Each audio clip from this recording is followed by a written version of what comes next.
आज Doubtnut app download करें।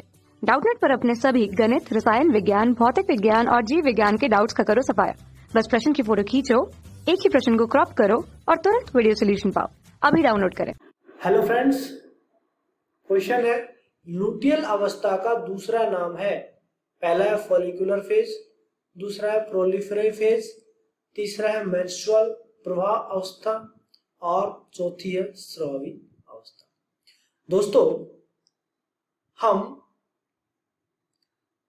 जो मादा की बात करते हैं, जो मानव मादा होती है उनकी बात करते हैं, तो उनके अंदर मासिक चक्र पाया जाता है।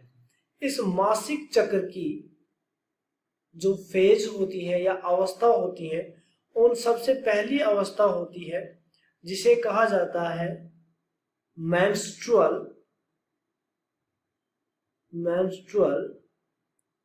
प्रवाह अवस्था। मेंस्ट्रुअल प्रवाह अवस्था, यह अवस्था 5 दिन तक रहती है।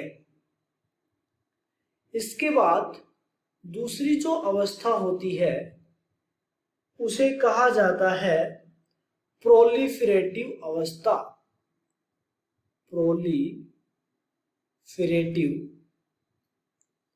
प्रोलिफेरेटिव अवस्था। प्रोलिफेरेटिव अवस्था है, ये लंबे समय तक रहती है, या हम कह सकते हैं कि लगभग 9 दिन तक यह अवस्था रहती है। 9 दिन तक यह अवस्था रहती है। और इस अवस्था के बाद तीसरी अवस्था आती है जिसे हम ल्यूटियल या फिर स्रावी अवस्था कहते हैं।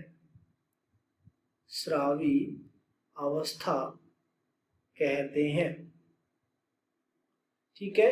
यहां पर जो कार्पस ल्यूटियम है वो कार्पस ल्यूटियम बन जाता है, और कार्पस ल्यूटियम का काम होता है स्रावण करना, सीक्रेशन करना।